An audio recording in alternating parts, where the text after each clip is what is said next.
Supposons que nous demandions à nos amis musulmans, pourquoi Allah a-t-il révélé le Coran en arabe? Question simple, n'est-ce pas? Ils répondront quelque chose comme « parce que l'arabe est une langue très riche » ou « parce que l'arabe est la langue parfaite pour qu'Allah puisse exprimer son éloquence ». Malheureusement pour nos amis musulmans, le Coran nous dit exactement pourquoi Allah a révélé le Coran en arabe. Et les raisons d'Allah pour révéler le Coran en arabe sont en totale contradiction avec ce que les musulmans d'aujourd'hui croient au sujet du Coran. C'est pourquoi les érudits musulmans ne discutent jamais de ce dont nous allons parler. Ils ne veulent qu'aucune personne soit au courant sur ce que vous êtes sur le point de savoir. Si vous pensez que j'exagère, regardez cette vidéo jusqu'à la fin et expliquez-moi en quoi cette information n'est pas totalement dévastatrice pour la dawa. Jetons les bases en rappelant comment naissent ces discussions sur le Coran. Nos amis musulmans nous invitent à nous convertir à l'islam. Et nous demandons, pourquoi devrions-nous nous convertir à l'islam? Ils répondent, parce que c'est la vérité. Et nous répondons, mais beaucoup d'idéologies affirment être la vérité. Pourquoi devrions-nous croire que l'islam est la vérité? Ils répondent, à cause du Coran. Il est si bien écrit qu'il doit être la parole de Dieu. Bien, avant même d'ouvrir le Coran et de commencer à le lire, nous pouvons déceler une difficulté évidente avec cet argument du merveilleusement écrit. Roméo et Juliette fut merveilleusement écrit. Les frères Karamazov fut merveilleusement écrit. La chanson d'amour de J. Alfred Prufrock fut merveilleusement écrit. Au nom du bon sens, qu'est-ce que toutes ces œuvres merveilleusement écrites ont à voir avec la question de savoir si ces œuvres sont la parole de Dieu? Pour autant que je sache, absolument rien. Mais nous essayons d'être gentils. Alors, malgré l'absurdité de l'affirmation, nous ouvrons quand même le Coran.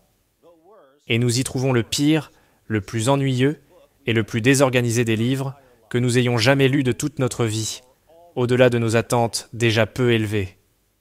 Nous retournons donc voir nos amis musulmans, et nous leur disons, aussi poliment que possible, le Coran est moins intéressant, moins impressionnant et moins instructif qu'un annuaire téléphonique. C'est alors que nos amis musulmans nous sortent l'ultime carte de leur jeu de désespoir. Ils disent « Eh bien ça ne marche qu'en arabe ». C'est là que nous commençons à nous demander si l'islam est la religion pour tous les peuples.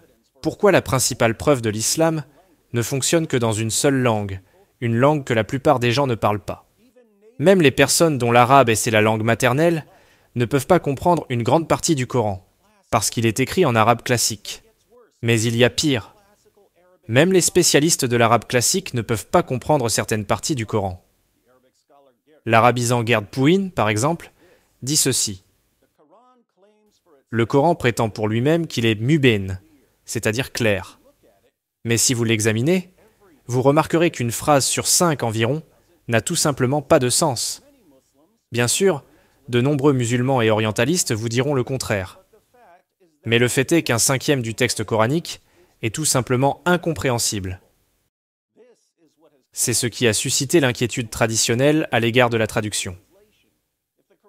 Si le Coran n'est pas compréhensible, s'il ne peut même pas être compris en arabe, alors il n'est pas traduisible.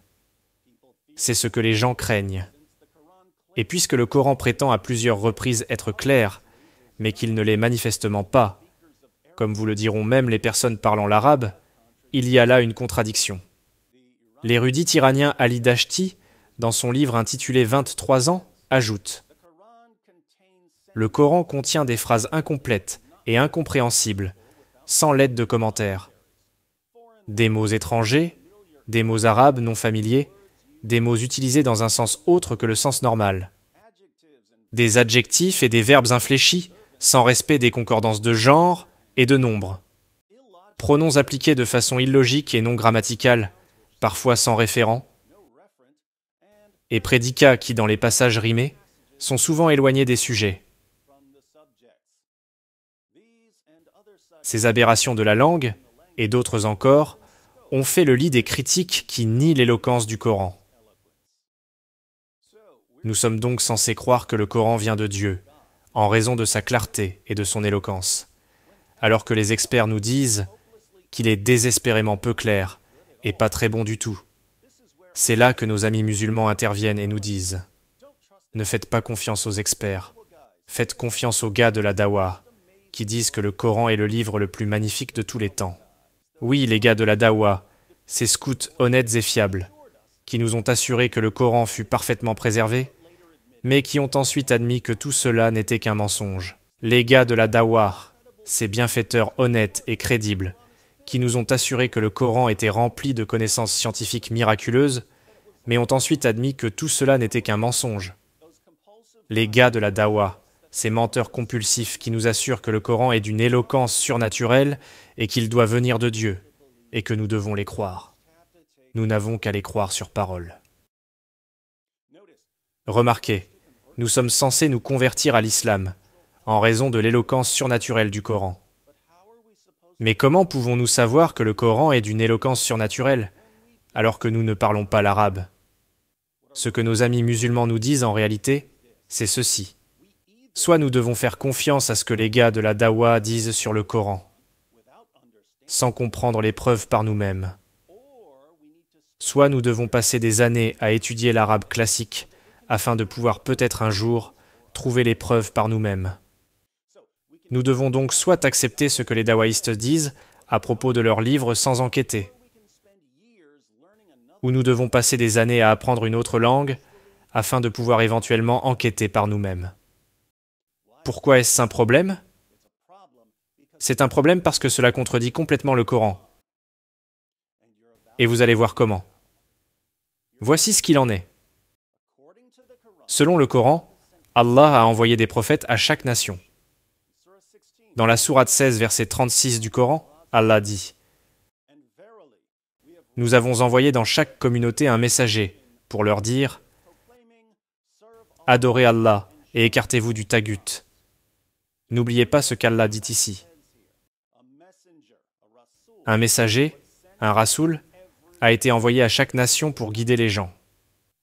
De même, dans la sourate 10, verset 47, nous lisons « À chaque communauté, un messager. Et lorsque leur messager vint, tout se décida en équité entre eux, et ils ne furent point lésés. » Allah a donc envoyé un messager à chaque nation. Mais les Arabes furent les derniers à être guidés. Et c'est pourquoi Mohammed fut le dernier des messagers. Comment savons-nous que Mohammed était le dernier? Allons le découvrir. Dans la sourate 36, versets 2 à 6, Allah déclare « Par le Coran plein de sagesse. Tu, Mohammed, es certes du nombre des messagers sur un chemin droit. C'est une révélation de la part du Tout-Puissant, du Très Miséricordieux, pour que tu avertisses un peuple dont les ancêtres n'ont pas été avertis. Ils sont donc insouciants. Faites le calcul ici. Un messager a été envoyé à chaque nation, mais le peuple d'Arabie n'a pas été averti. Nous ne tiendrons pas compte du fait que, selon le Coran, Abraham et Ismaël étaient à la Mecque, où ils ont construit la Kaaba. Je suppose qu'ils ont juste gardé le silence, pendant qu'ils construisaient un lieu de culte en Arabie. Il n'y a pas eu de messager pour le peuple d'Arabie avant Mohammed. Mais toutes les autres nations ont eu leurs messagers. Sourate 34, versets 43 et 44. Et quand nos versets édifiants leur sont récités, ils disent « Ce n'est là qu'un homme qui veut vous repousser de ce que vos ancêtres adoraient. » Et ils disent « Ceci, le Coran, n'est qu'un mensonge inventé. » Et ceux qui ne croient pas disent de la vérité quand elle leur vient, ce n'est là qu'une magie évidente. Pourtant, nous ne leur avons pas donné de livres à étudier. Et nous ne leur avons envoyé avant toi aucun avertisseur. Pas d'avertisseur avant Mohammed. Désolé, Abraham et Ismaël. Sourate 32, verset 3. Diront-ils qu'il, Mohammed, l'a inventé? Ceci est au contraire la vérité venant de ton Seigneur, pour que tu avertisses un peuple à qui nul avertisseur avant toi n'est venu, afin qu'il se guide. Un messager avait donc été envoyé à chaque nation, mais aucun messager n'était venu aux Arabes. Et c'est pourquoi Allah envoya Mohammed. Une fois que Mohammed a été envoyé aux Arabes, le dernier peuple à avoir reçu son messager, toutes les nations ont été averties, comme nous le lisons dans la sourate 35, verset 24. Nous t'avons envoyé avec la vérité en tant qu'annonciateur et avertisseur. Il n'est pas une nation qui n'ait déjà eu un avertisseur. Selon le Coran, Mohammed a été envoyé pour avertir son peuple, les Arabes. Les autres groupes avaient leurs propres avertisseurs. Le Coran indique clairement que lorsque Allah envoie un messager à un groupe, il envoie un messager qui parle la langue de ce groupe. Sourate 14, verset 4. Et nous n'avons envoyé de messager qu'avec la langue de son peuple, afin de les éclairer. Allah égare qui il veut et guide qui il veut. Et c'est lui le Tout-Puissant, le Sage. Voilà donc pourquoi Abraham et Ismaël n'ont pas prévenu les Mécois. La langue n'était pas la bonne. C'est ici que vous devriez commencer à voir un problème, dans la vision musulmane de Mohammed. Si Allah n'envoie qu'un messager, qui parle la langue du groupe auquel il s'adresse, comment Mohammed peut-il être le messager du monde entier? Mohammed parlait-il l'anglais, le russe, l'espagnol, le mandarin et le swahili? Non. Alors selon Allah, il n'est donc pas le messager des personnes qui parlent anglais, russe, espagnol, mandarin ou swahili. Allah dit spécifiquement dans la sourate 42, verset 7, que le Coran a été révélé en arabe, pour avertir les Arabes, qui vivaient à la Mecque et dans ses environs.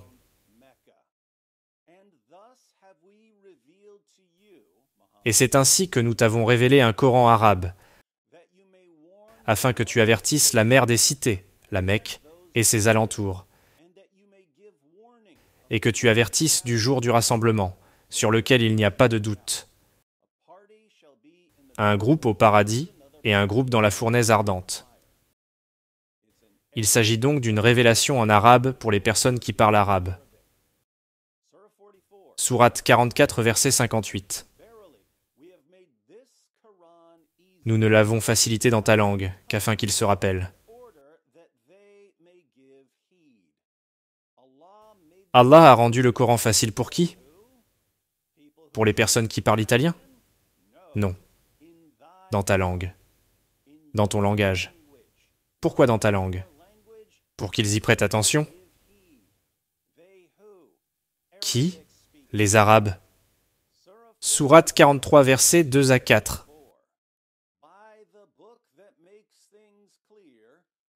Par le livre explicite. Nous en avons fait un Coran arabe afin que vous raisonniez. Il est auprès de nous, dans l'écriture mère, l'original du ciel, sublime et rempli de sagesse.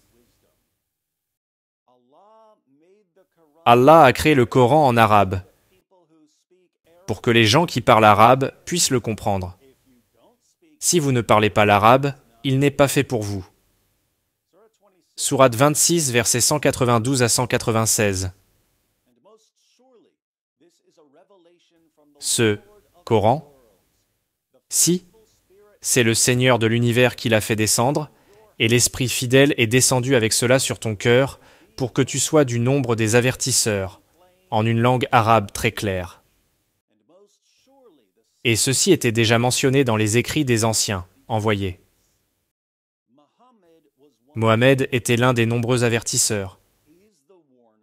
Il est l'avertisseur en langue arabe, mais il a apporté le même message qui se trouve dans les Écritures apportées, par d'autres avertisseurs dans d'autres langues. Sourate 41, versets 2 et 3. C'est une révélation descendue de la part du tout miséricordieux, du très miséricordieux. Un livre dont les versets sont détaillés et clairement exposés, un Coran lecture arabe pour des gens qui savent. Réfléchissez un instant. Allah dit qu'il a révélé le Coran en arabe pour que Mohammed puisse avertir les gens de la Mecque et de ses environs. Il a révélé le Coran en arabe pour avertir les Arabes. Mais pourquoi les Arabes avaient-ils besoin d'une révélation en arabe? Il y avait des Juifs et des chrétiens en Arabie. Et selon le Coran, les Juifs et les chrétiens disposaient d'écritures fiables de la part de Dieu. Les Arabes auraient pu se contenter d'écouter ce que les Juifs et les chrétiens disaient de leurs livres. Alors pourquoi les Arabes avaient-ils besoin d'un livre dans leur propre langue? Les musulmans d'aujourd'hui diront « parce que les écritures des Juifs et des chrétiens ont été falsifiées ». Là encore, ce n'est pas ce que dit le Coran. Le Coran affirme l'inspiration, la préservation et l'autorité des écritures des Juifs et des chrétiens. Le Coran, selon Allah, confirme les écritures précédentes en arabe. Sourate 46, verset 12. Et avant lui, il y avait le livre de Moïse, comme guide et comme miséricorde. Et ceci est un livre confirmateur, en langue arabe, pour avertir ceux qui font du tort et pour faire la bonne annonce aux bienfaisants. Le Coran confirme les écritures précédentes en langue arabe, afin que les Arabes sachent que ces livres sont la parole d'Allah. Voyez-vous comment cela fonctionne? Si vous étiez un Arabe du 7e siècle et que vous voyez des Juifs prétendre qu'ils ont un livre de Dieu, comment sauriez-vous s'il faut les croire? Vous ne comprenez pas l'hébreu. Comment sauriez-vous si leur livre vient de Dieu? Vous le sauriez parce qu'Allah vous a donné un livre dans votre langue, qui confirme les livres dans d'autres langues. Selon le Coran, il est totalement illogique qu'Allah révèle un livre à un groupe de personnes, si ce livre n'est pas révélé dans une langue que ces personnes comprennent. Sourate 41, verset 44. Si nous en avions fait un Coran en une langue autre que l'arabe, ils auraient dit « Pourquoi ces versets n'ont-ils pas été exposés clairement? Quoi? Un Coran non arabe et un messager arabe?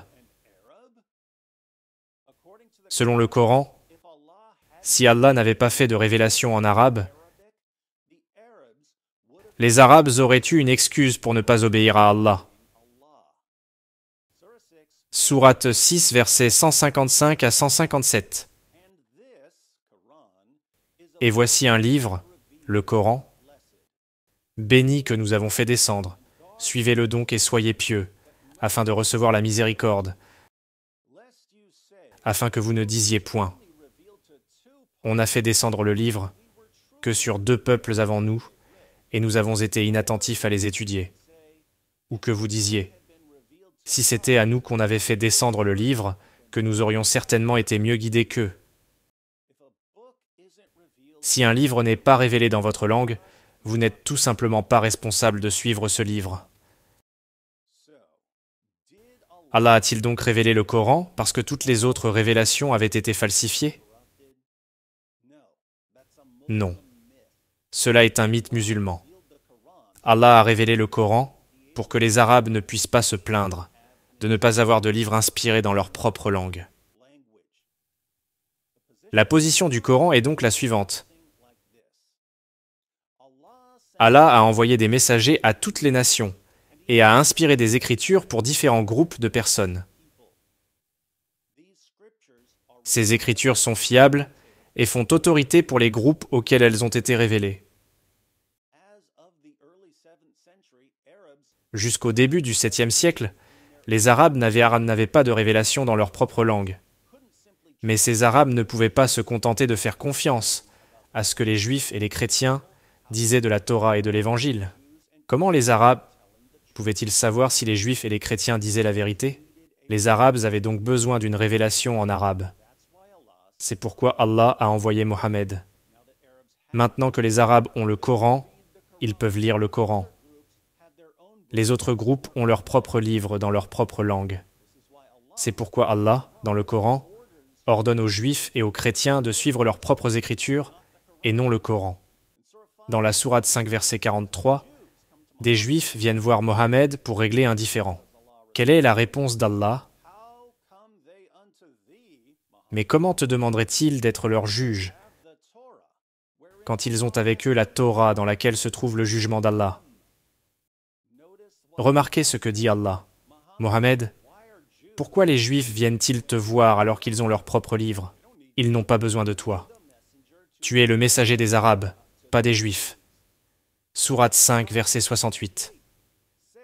Dit: Ô gens du livre, vous ne tenez sur rien tant que vous ne vous conformez pas à la Torah et à l'Évangile et à ce qui vous a été descendu de la part de votre Seigneur. Les Juifs et les chrétiens sont censés suivre les révélations qui leur sont parvenues. Ils sont censés croire en Mohammed.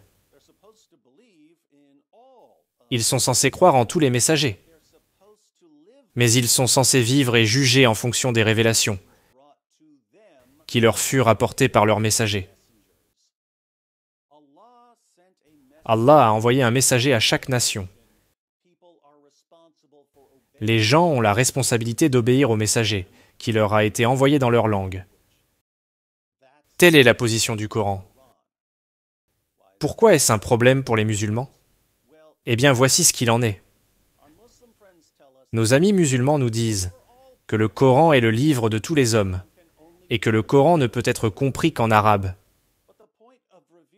Or, selon le Coran lui-même, si le Coran a été révélé en arabe, c'est pour que les gens aient un livre dans leur propre langue, afin qu'ils n'aient pas à apprendre une autre langue pour comprendre la parole d'Allah. Le Coran a été révélé en arabe pour qu'un groupe particulier de personnes, les Arabes de la Mecque et des environs, disposent d'un livre dans leur propre langue, afin qu'ils puissent la comprendre par eux-mêmes. Selon le Coran, si les Arabes n'avaient pas de révélation dans leur propre langue, ils auraient une excuse le jour du jugement dernier. Ils pourraient dire: « Allah, tu ne peux pas nous reprocher de ne pas t'avoir obéi. Tu ne nous as jamais dit ce qu'il fallait faire dans une langue que nous pouvions comprendre. » Allah ne voulait pas qu'ils aient une excuse, alors il leur a envoyé une révélation qu'ils pouvaient comprendre, dans la langue qu'ils parlent. Nous avons donc lu les passages. Allah lui-même dit: « Comment puis-je être plus clair? Je donne aux Arabes un livre dans leur langue, parce qu'ils ne peuvent pas se fier à ce que disent les Juifs et les chrétiens à propos de leur livre. Et je ne peux pas attendre des Arabes qu'ils passent des années à apprendre l'hébreu ou le grec pour pouvoir examiner la Torah et l'Évangile par eux-mêmes. Les gens ont besoin d'une révélation dans leur propre langue. Et s'ils ne l'ont pas, ils auront une excuse légitime au jour du jugement dernier. Je ne peux pas permettre cela, alors je révèle le Coran en arabe pour les Arabes. C'est ce que dit Allah. Mais que nous disent nos amis musulmans? Que nous disent les gars de la Dawa? Ils nous disent que nous devons tous vivre et juger en fonction du Coran, un livre révélé dans une langue, que nous ne parlons pas et que nous ne comprenons pas. Ils nous disent que nous devons soit croire ce qu'ils disent sur le Coran, soit passer des années à apprendre une langue que nous ne parlons pas. C'est exactement le contraire de ce qu'Allah dit, pourquoi il a révélé le Coran. C'est précisément ce qu'Allah dit qu'il essayait d'éviter. Allah dit qu'il a envoyé des messagers à différents groupes dans différentes langues, afin que les gens puissent comprendre ses ordres dans leur propre langue. Les musulmans nous disent exactement le contraire. Ils nous disent que nous devons tous obéir à un livre rédigé dans une langue que nous ne comprenons pas. Si vous lisez les sources musulmanes, vous constaterez à maintes reprises que nos amis musulmans contredisent complètement leur propre Dieu, leur propre prophète et leur propre livre. Pourquoi? Parce qu'ils y sont obligés. Allah leur a dit qu'il avait envoyé des messagers à chaque nation et que chaque groupe devait juger sur la base des révélations dans sa langue. Mais les musulmans ont fini par vérifier les livres des autres groupes et se sont rendus compte qu'ils ne correspondaient pas à l'islam. La conclusion évidente qu'on en tire est qu'Allah et Mohammed n'avaient aucune idée de ce dont ils parlaient, Mais les musulmans ne pouvaient pas dire cela, car cela aurait fait d'eux des apostates. Et vous savez ce qui arrive aux apostates dans l'islam. Ils ont donc commencé à mentir. Ils ont dit, « Oh, contrairement à ce qu'Allah dit clairement dans le Coran, toutes les autres écritures ont été falsifiées. Et tout le monde doit maintenant juger d'après le Coran. Le livre qu'Allah dit avoir révélé, afin que les gens n'aient pas à suivre un livre rédigé dans une langue qu'ils ne comprennent pas. Une fois qu'ils ont commencé à mentir, ils n'ont pas pu s'arrêter. C'est pourquoi ils ont menti à propos de la préservation parfaite, des miracles scientifiques, de Mohammed dans le Cantique des Cantiques. C'est une religion de paix, Mohammed était féministe, Aïcha avait en fait 18 ans, etc. La dawa est une tromperie. Il n'y a pas de plan B. Ce qui est étrange, c'est que les gars de la dawa conditionnent psychologiquement leurs adeptes pour qu'ils n'écoutent qu'eux et non Allah et Mohammed. Si vous ne me croyez pas, voici une expérience que vous pouvez faire. Allez voir vos amis musulmans et montrez-leur ce qu'Allah dit sur la raison pour laquelle le Coran a été révélé en arabe. Vos amis musulmans ne s'en préoccuperont pas le moins du monde. Ils iront simplement voir leur dawa préféré qui leur dira « Non, le Coran est le livre pour tous les peuples dans toutes les langues, et tous les autres livres ont été falsifiés. » Et vos amis musulmans croiront leur dawa préféré, même s'il contredit Allah. L'islam n'est pas la religion de la soumission à Allah. C'est la religion de la soumission aux menteurs compulsifs.